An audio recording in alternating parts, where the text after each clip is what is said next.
올 시즌 돌풍을 일으켰던 볼로냐의 공격수 지르크지의 맨유행이 임박했다고 합니다. 그렇다면 지르크지가 맨유에 온다면 전술적으로 어떻게 쓸 수 있을지 알아보도록 하겠습니다. 저는 지르크지가 인, 아웃이 잘 된다고 생각합니다. 박스 바깥쪽으로 나와서 공을 받고 동료에게 공을 내주고 다시 박스 안쪽으로 들어가는 움직임들이죠. 지르크지는 일반적인 센터포워드랑 조금 다르게 움직입니다. 자기가 득점을 마무리하는 피니셔 역할보다는 동료에게 공간을 만들어주는데 특화되어 있는 선수죠. 지금도 최전방 공격수지만 다른 선수들보다 낮은 위치에 있고요. 제자리에 서 있는 게 아니라 공을 받으러 내려갑니다. 동료는 지르크지에게 공을 주고 그때 상대 센터백은 따라 나올 수밖에 없죠. 그럼 그 센터백이 따라 나온 공간이 생기고 그 공간으로 대신 다른 선수가 들어가 줍니다. 그리고 지르크지는 이 공을 바로 뒷발로 내주면서 자기가 만들어 놓은 공간에 들어간 선수에게 공을 줍니다. 보면 지르크지가 이렇게 연계가 잘 되는 이유가 일반적인 패스도 잘하지만 뭐 저런 뒷발 패스나 어려운 자세에서 공을 돌려놓는 것 이런 것도 좀 능합니다. 맨유에서는 이런 움직임을 생각해 볼 수 있겠죠. 지르크지가 스트라이커 자리에 나왔을 때 다른 수비수들을 당겨주고 거기서 공간이 만들어지면 안토니가 들어가는 그런 장면들을 생각해 볼 수 있겠습니다. 또 박스 앞 공간을 잘 이용하는 움직임도 나왔습니다. 지르크지가 가운데 있는 선수에게 공을 내주고 자기는 오른쪽으로 돌아뛰면서 2대1 패스를 요청합니다. 그리고 그 공을 잡는 순간 상대 수비들은 아무래도 스트라이커인 지르크지에게 집중할 수밖에 없죠. 그때 지르크지는 동료에게 공을 내주며 완벽한 기회를 만들어줍니다. 보통 스트라이커는 자기가 득점하는 그런 것들을 떠올리는데 지르크지는 자기가 손수 움직여서 여러 기회들을 창출합니다. 또 이런 움직임도 생각해 볼 수 있겠죠. 기본적으로 호일룬과 지르크지는 같은 자리에서 뛰기 때문에 둘이 같은 시간에 경기장에 있을 일은 별로 없을 겁니다. 하지만 추가 시간에 둘 다 필드에 있을 때 지르크지가 호일룬에게 주고 호일룬이 등지면서 2대1 패스를 내주고 다시 지르크지가 받아서 슈팅이든 패스든 하는 장면을 생각해 볼 수 있겠죠. 이게 다 지르크지의 높은 축구 지능에서 비롯되는 플레이 장면들인데요. 유형으로 따지면 해리케인 같은 유형보다는 아스날의 하베르츠 같은 유형과 더 가깝다고 보시면 되겠습니다. 지르크지는 기본적으로 공이 없는 상황에서 수비와 거리를 조금 유지하고 있습니다. 다른 공격수들보다는 조금 넓게 유지하면서 공을 받고 자유롭게 움직이려고 하죠. 지금도 내려와서 팀원의 공을 받아주고 자신을 막으려고 나오는 센터백 그리고 주변의 미드필더들을 끌어당기고 만들어진 공간으로 뛰어들어가는 동료에게 스루 패스합니다. 그리고 이 공을 동료가 측면에서 안쪽으로 크로스 넣어주고요. 지르크지는 박스 안으로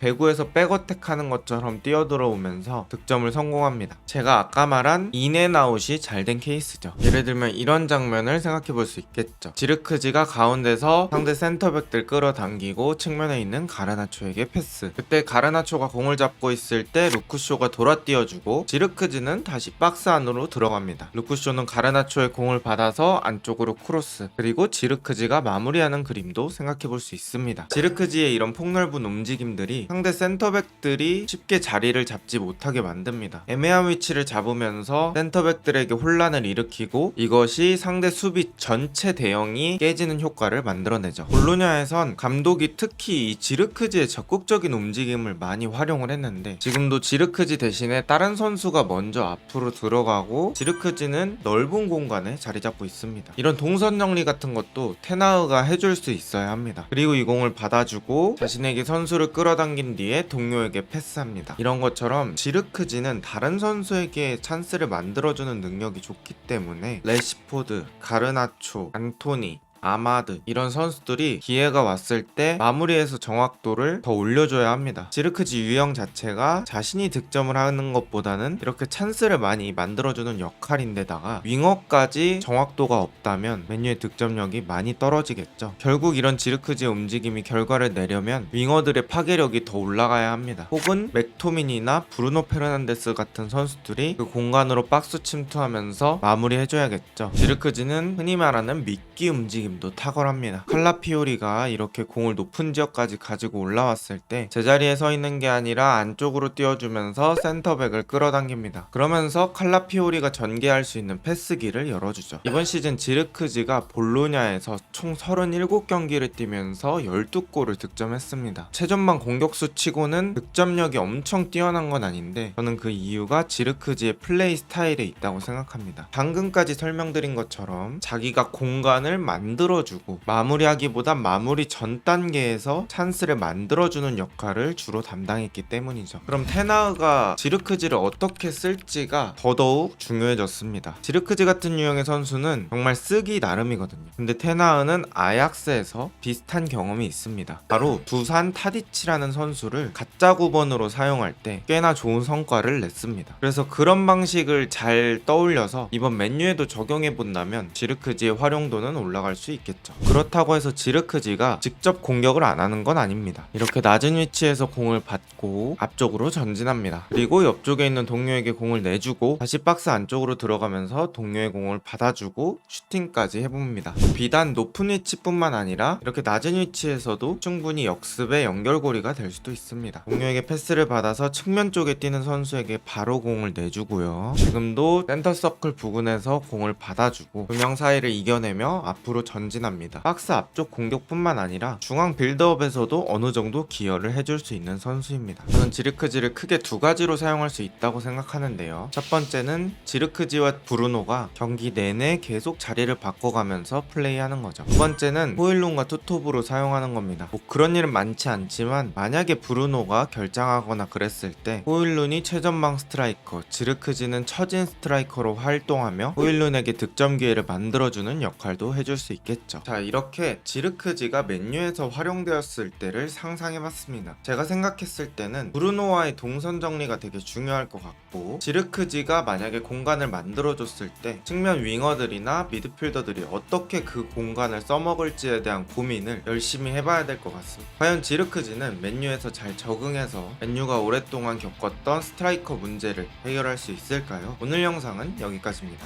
좋은 하루 되세요.